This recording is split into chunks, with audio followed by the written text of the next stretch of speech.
Era uma noite chuvosa em São Paulo, e o asfalto brilhava sob as luzes dos postes, refletindo os faróis dos carros que cortavam a cidade.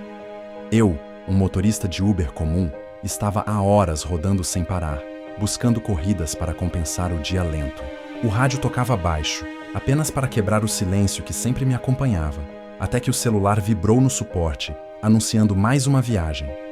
O nome do passageiro era Rafael.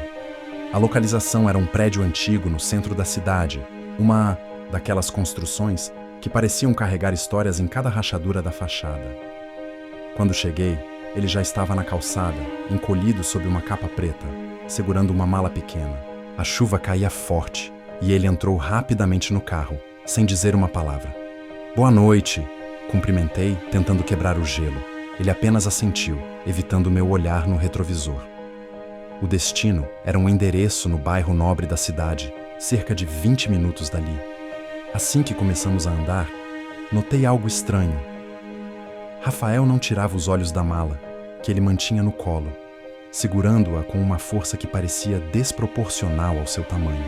A atmosfera dentro do carro ficou pesada, e eu me peguei ajustando o ar-condicionado, tentando aliviar a sensação de desconforto. "Trabalha por aqui?", perguntei, tentando puxar conversa. Ele não respondeu. Apenas olhou para mim pelo retrovisor, seus olhos escuros parecendo perfurar a escuridão do carro. Desisti de tentar conversar e me concentrei na estrada. A chuva batia no para-brisas, e os limpadores trabalhavam em um ritmo constante. O silêncio era quase palpável, e eu comecei a me sentir observado. De vez em quando, olhava para o retrovisor, e ele estava sempre ali, imóvel, com os olhos fixos na mala. Foi então que percebi algo estranho. A mala. Ela parecia se mover, levemente, quase imperceptível, mas havia algo dentro dela. Meu coração acelerou e minhas mãos suaram no volante. Tentei me convencer de que era minha imaginação, mas não conseguia tirar os olhos da mala pelo retrovisor. "Tudo bem aí atrás?", perguntei, tentando disfarçar o nervosismo. Ele finalmente falou, mas sua voz era rouca, quase um sussurro. "Siga em frente. Não pare." A ordem soou mais como uma ameaça, e eu senti um frio percorrer minha espinha. Olhei para o GPS e faltavam ainda 10 minutos para chegarmos ao destino. A rua estava deserta, e a chuva parecia isolar o carro do resto do mundo. Foi quando ouvi o som. Um arranhado suave, vindo da mala. Era baixo, mas inconfundível. Algo estava se movendo lá dentro. O que você está carregando?", perguntei, minha voz tremendo. Ele não respondeu. Apenas apertou a mala, com mais força, como se tentasse silenciar o que quer que estivesse dentro. Meu coração batia tão forte que eu temia que ele pudesse ouvir. Tentei me concentrar na estrada, mas minha mente não parava de divagar. O que ele estava carregando? Por que estava agindo de forma tão estranha? E mais importante, o que eu faria quando chegássemos ao destino? Foi então que o GPS falhou. A tela piscou e, de repente, mostrou uma mensagem de erro. Olhei para o celular, mas o sinal havia caído. Rafael, no banco de trás, parecia não se importar. Ele apenas apontou para a frente e disse: "Continue." A rua à frente estava escura, sem iluminação pública, e a chuva dificultava a visão. Eu não reconhecia mais o caminho, mas ele insistia para que eu seguisse em frente. A mala continuava a se mover, e o som de arranhões ficava mais alto. Eu não aguentava mais. "O que diabos tem nessa mala?", gritei, perdendo a paciência. Ele finalmente olhou para mim e seu rosto estava pálido, quase cadavérico. "Você não quer saber", sussurrou. Nesse momento, algo bateu na mala de dentro para fora, como se estivesse tentando escapar. Eu quase perdi o controle do carro, mas consegui me manter na pista.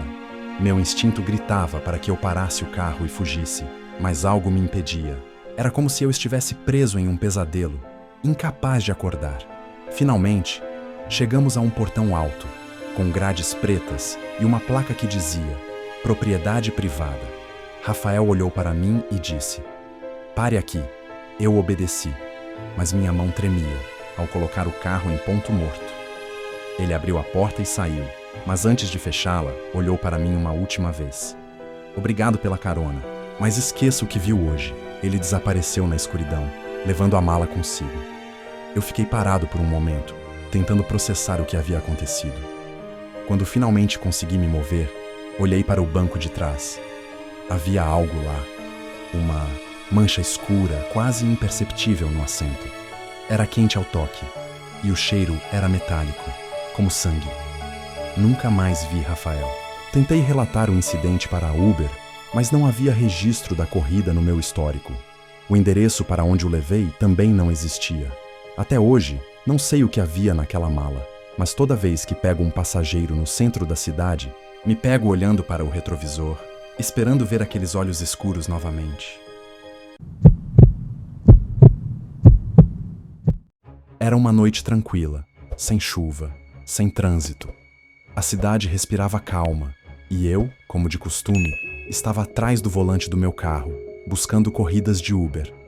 O rádio tocava uma música suave, e o ar-condicionado mantinha o interior do veículo agradável, até que o celular vibrou, anunciando uma nova viagem. O nome do passageiro era Marina. A localização era um condomínio de luxo na zona sul da cidade. Quando cheguei, ela já estava esperando na calçada, vestindo um casaco elegante e segurando uma bolsa pequena. Entrou no carro com um sorriso discreto e cumprimentou. "Boa noite, obrigada por vir." "De nada, para onde vamos?" lhe perguntei, retribuindo o sorriso.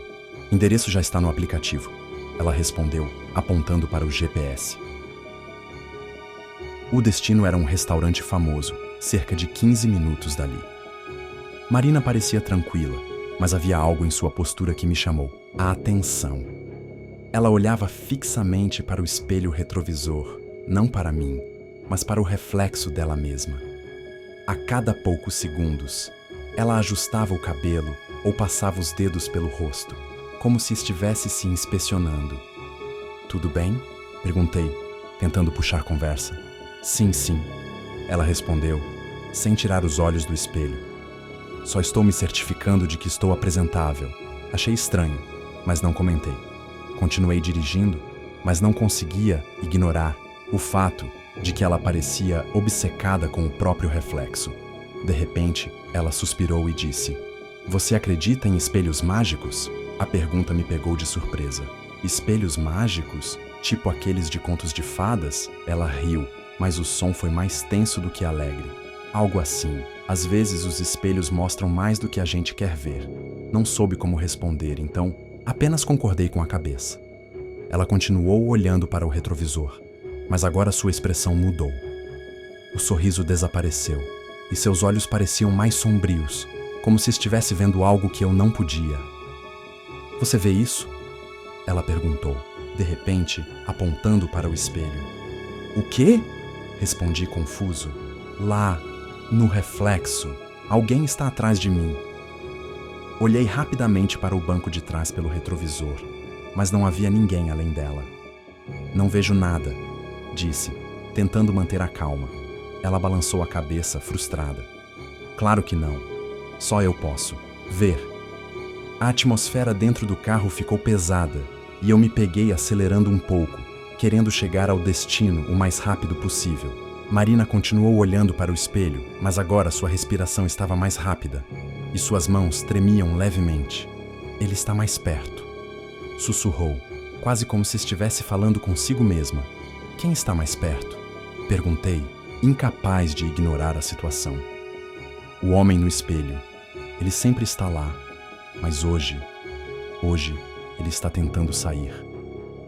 Meu coração acelerou e minhas mãos suaram no volante. Olhei para o retrovisor novamente, mas ainda não havia nada de anormal. Marina, no entanto, parecia cada vez mais perturbada. "Ele está me chamando", ela disse, sua voz agora um fio. "Ele quer que eu entre no espelho." "Marina, você está bem?" perguntei, genuinamente preocupado. Ela não respondeu. Em vez disso, começou a estender a mão em direção ao espelho, como se quisesse tocar o reflexo. "Marina, não!" gritei, mas era tarde demais. No momento em que seus dedos tocaram o espelho, algo estranho aconteceu. O reflexo dela não correspondia mais aos seus movimentos. Enquanto ela estava parada, o reflexo continuou se movendo, estendendo a mão para encontrá-la. E então, de repente, o reflexo sorriu. Um sorriso largo, quase grotesco, que não combinava com a expressão assustada de Marina. Ela gritou e recuou, mas o reflexo não parou. A imagem no espelho começou a se distorcer, como se estivesse tentando atravessar para o nosso lado. O carro tremeu levemente, e as luzes do painel piscaram. Eu estava em pânico, mas não conseguia tirar os olhos da cena. "Saia do carro!" gritei, parando o veículo bruscamente no acostamento. Marina não precisou ser avisada 2 vezes. Ela abriu a porta e saiu correndo, deixando a bolsa para trás. Eu a segui. Mas quando olhei para trás, o reflexo no espelho ainda estava lá, sorrindo para mim. Nunca mais vi Marina. Tentei encontrá-la no aplicativo, mas a corrida havia desaparecido do meu histórico. A bolsa que ela deixou para trás estava vazia, exceto por um pequeno espelho de mão.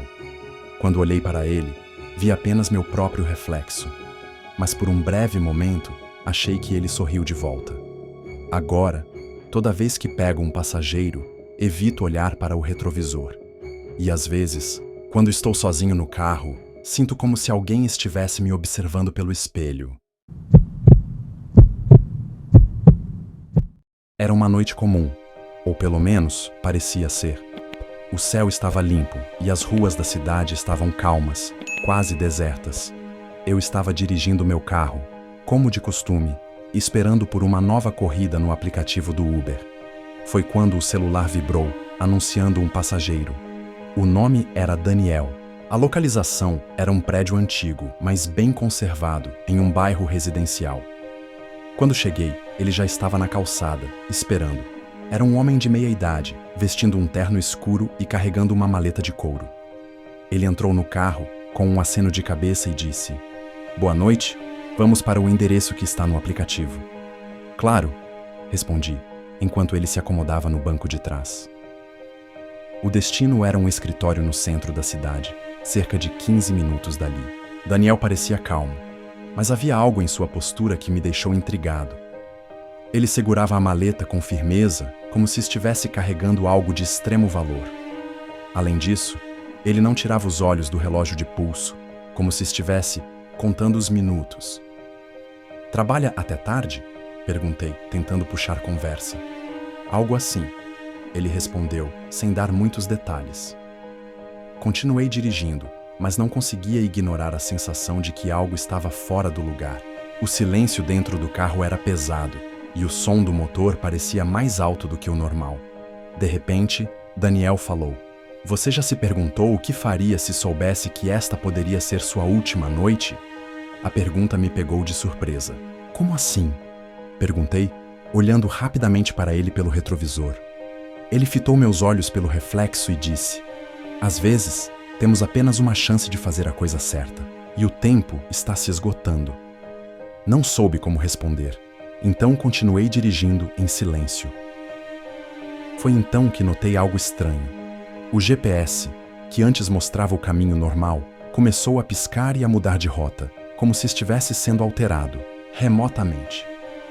Olhei para o celular, mas o sinal estava fraco, e o aplicativo parecia congelado. "Seu GPS está com problemas?" perguntei, tentando manter a calma. "Não se preocupe com isso", ele respondeu. "Continue em frente."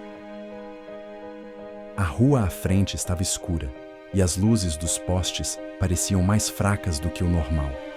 Eu não reconhecia mais o caminho, mas Daniel insistia para que eu seguisse em frente.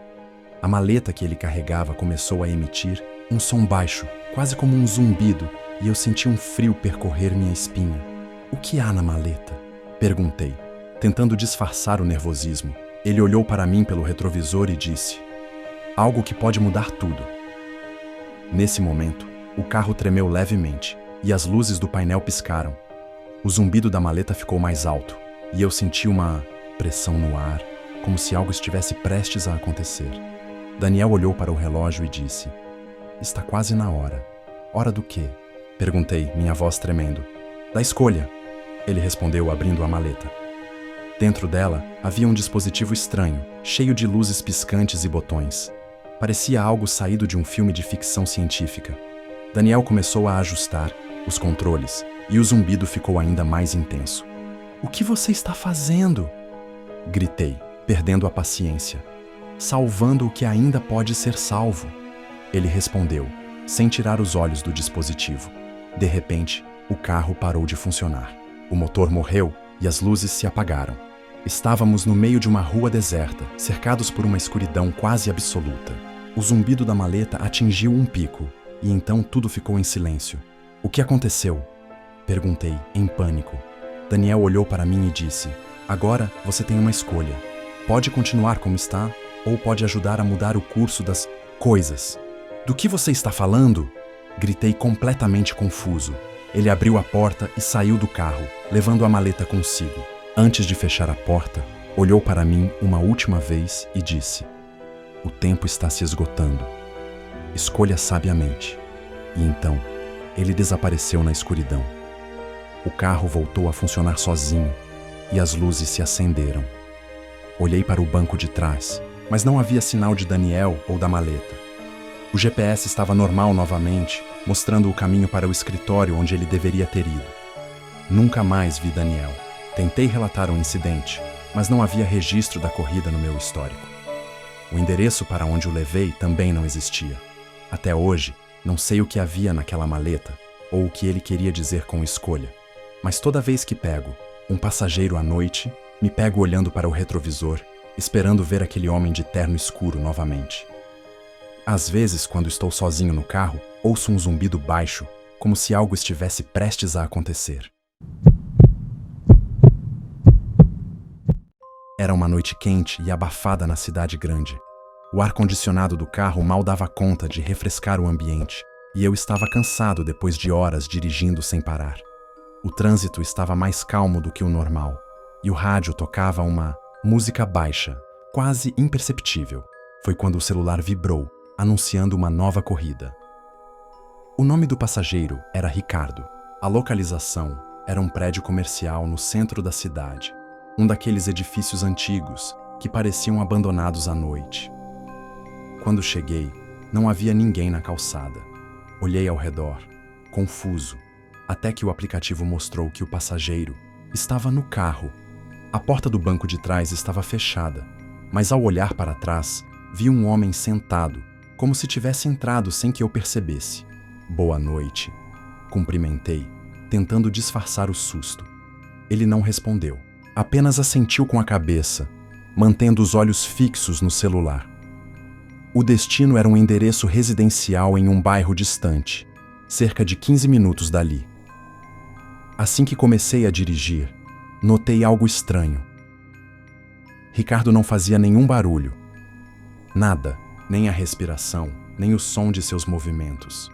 Olhei para o retrovisor e ele estava lá, imóvel, como uma estátua. "Tudo bem aí atrás?" perguntei, tentando quebrar o silêncio. Ele levantou os olhos do celular e olhou para mim. Seu rosto era pálido, quase translúcido, e seus olhos pareciam vazios, como se estivessem olhando através de mim. "Continue dirigindo", ele disse, com uma voz que parecia vir de longe. Apertei o acelerador, tentando me concentrar na estrada, mas não conseguia ignorar a sensação de que algo estava errado. O GPS começou a falhar, mostrando rotas que não faziam sentido, e o sinal do celular desapareceu. Olhei para o retrovisor novamente, e Ricardo ainda estava lá, mas agora ele não estava mais olhando para o celular. Ele estava olhando diretamente para mim, com um sorriso leve nos lábios. "Você já viu um fantasma?" ele perguntou, sem mudar a expressão. "O quê?" respondi, tentando manter a calma. "Às vezes, as pessoas não sabem que já se foram", ele continuou, como se estivesse falando consigo mesmo. Meu coração acelerou e minhas mãos suaram no volante. Olhei para o banco de trás novamente e ele ainda estava lá, mas agora sua aparência estava diferente. Seu rosto parecia mais pálido, quase transparente, e suas roupas estavam desbotadas, como se fossem antigas. Quem é você?" perguntei, minha voz tremendo. "Apenas um passageiro", ele respondeu com um tom melancólico. "Mas você não precisa se preocupar. Esta será minha última viagem." Nesse momento, o carro tremeu levemente e as luzes do painel piscaram. Olhei para o retrovisor e Ricardo não estava mais lá. O banco de trás estava vazio, como se ninguém tivesse entrado no carro.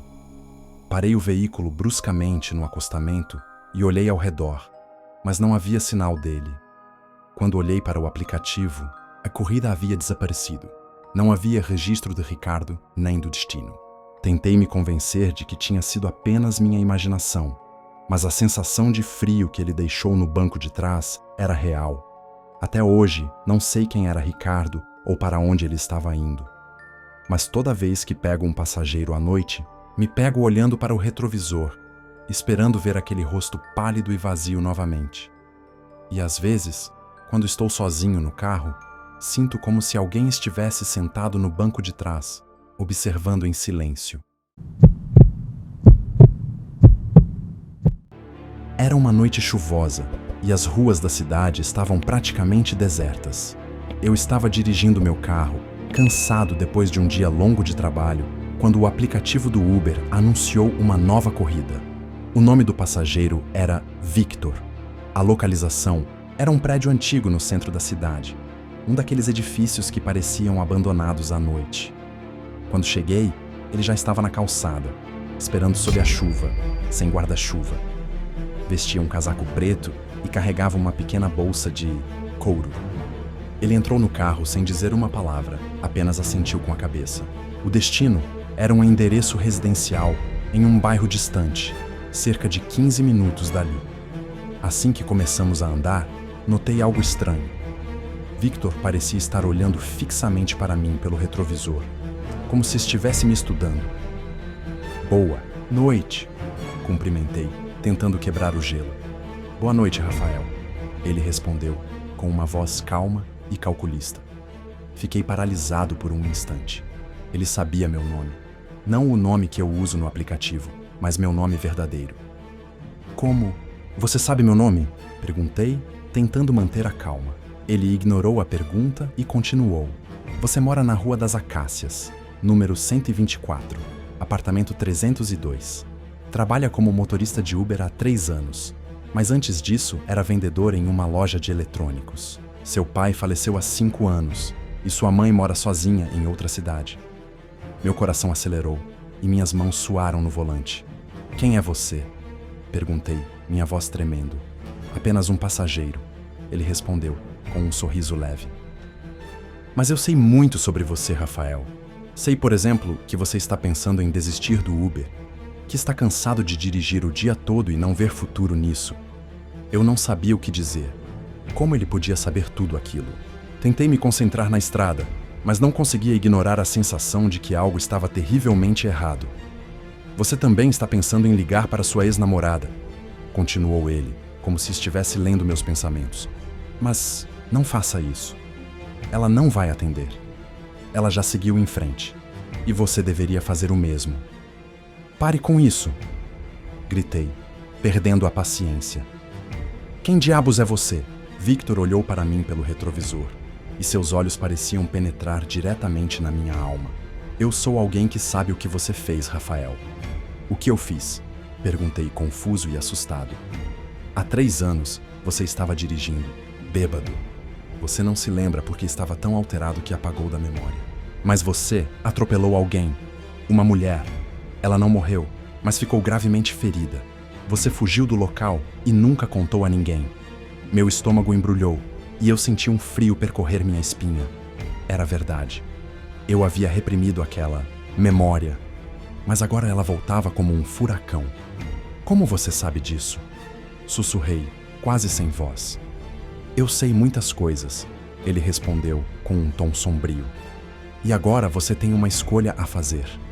Pode continuar vivendo como se nada tivesse acontecido, ou pode enfrentar o que fez. O que você quer de mim? Ei, perguntei, minha voz tremendo. Nada, ele respondeu. Apenas pense no que eu disse. Nesse momento, o carro tremeu levemente e as luzes do painel piscaram. Olhei para o retrovisor e Victor não estava mais lá. O banco de trás estava vazio, como se ninguém tivesse entrado no carro. Parei o veículo bruscamente no acostamento e olhei ao redor, mas não havia sinal dele. Quando olhei para o aplicativo, A corrida havia desaparecido. Não havia registro de Victor, nem do destino. Tentei me convencer de que tinha sido apenas minha imaginação, mas a sensação de frio que ele deixou no banco de trás era real. Até hoje, não sei quem era Victor, ou como ele sabia tanto sobre mim.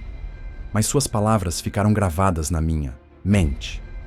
Algumas semanas depois, decidi me entregar à polícia e contar a verdade sobre o acidente. Foi a coisa mais difícil que já fiz, mas eu sabia que era o certo. Agora, toda vez que pego um passageiro à noite, me pego olhando para o retrovisor, esperando ver aquele homem de casaco preto novamente. E às vezes, quando estou sozinho no carro, sinto como se alguém estivesse sentado no banco de trás, observando em silêncio.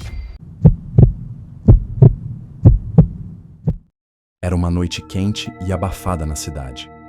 O trânsito estava calmo, e eu estava dirigindo meu carro, buscando passageiros no aplicativo do Uber. O rádio tocava uma música baixa, quase imperceptível, quando o celular vibrou, anunciando uma nova corrida. O nome do passageiro era Gustavo. A localização era uma rua comercial movimentada, perto de uma loja de conveniência. Quando cheguei, ele já estava na calçada, esperando. Era um homem jovem, vestindo um casaco com capuz, mesmo no calor, e carregando uma mochila nas costas. Ele entrou no carro rapidamente, sem dizer uma palavra. "Boa noite", cumprimentei, tentando quebrar o gelo. "Bota o pé no acelerador e vai", ele respondeu, com uma voz urgente. O destino era um endereço em um bairro distante, cerca de 15 minutos dali. Assim que comecei a dirigir, notei algo estranho. Gustavo não parava de olhar para trás, como se estivesse sendo perseguido.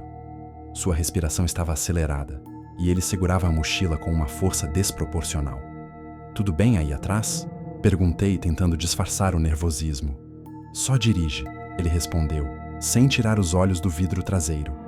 Continuei dirigindo, mas não conseguia ignorar a sensação de que algo estava errado. O GPS começou a falhar, mostrando rotas que não faziam sentido, e o sinal do celular desapareceu. Olhei para o retrovisor e Gustavo ainda estava lá, mas agora ele estava revirando a mochila, como se estivesse procurando algo. "O que você está carregando?", perguntei, tentando manter a calma. "Nada que te interesse", ele respondeu com um tom agressivo. Foi então que ouvi o som de sirenes ao longe. Gustavo ficou ainda mais agitado e sua respiração ficou mais rápida. Ele olhou para mim, pelo retrovisor, e disse: "Acelera, não pare por nada." "O que está acontecendo?", perguntei, minha voz tremendo. "Só dirige", ele gritou, perdendo a paciência. Nesse momento, as sirenes ficaram mais altas, e eu vi no retrovisor as luzes azuis e vermelhas de um carro de polícia se aproximando. Meu coração acelerou e minhas mãos suaram no volante. Olhei para Gustavo e ele estava pálido, com os olhos arregalados de medo. "Você fez alguma coisa?", perguntei, tentando manter a calma. "Fecha a boca e dirige", ele respondeu com um tom ameaçador. Continuei dirigindo, mas não conseguia ignorar o fato de que estávamos sendo perseguidos pela polícia. As sirenes ficaram mais altas, e os faróis do carro de polícia iluminaram o interior do meu carro. Gustavo estava cada vez mais agitado, e eu sabia que tinha que fazer algo. "Para o carro", ele disse de repente. "O quê?", perguntei, confuso. "Para o carro agora!", ele gritou, com uma voz desesperada. Parei o carro bruscamente no acostamento e Gustavo abriu a porta e saiu correndo, deixando a mochila para trás. Eu fiquei parado por um momento, tentando processar o que havia acontecido. Quando finalmente consegui me mover, olhei para o banco de trás. A mochila estava lá, e eu sabia que tinha que ver o que havia dentro. Abri a mochila com cuidado, e meu coração parou. Ela estava cheia de dinheiro e joias, e havia uma arma no fundo. Foi então que percebi. Gustavo havia acabado de assaltar a loja de conveniência. Nunca mais vi Gustavo. A polícia chegou alguns minutos depois e me interrogou. Mas eu não sabia, de nada. A mochila foi confiscada e eu fui liberado. Até hoje não sei o que aconteceu com ele, mas toda vez que pego um passageiro à noite, me pego olhando para o retrovisor, esperando ver aquele homem de casaco com capuz novamente. E, às vezes, quando estou sozinho no carro, ouço o som de sirenes ao longe e me lembro daquela noite. A noite em que eu peguei um fugitivo sem saber. e quase me tornei cúmplice de um crime.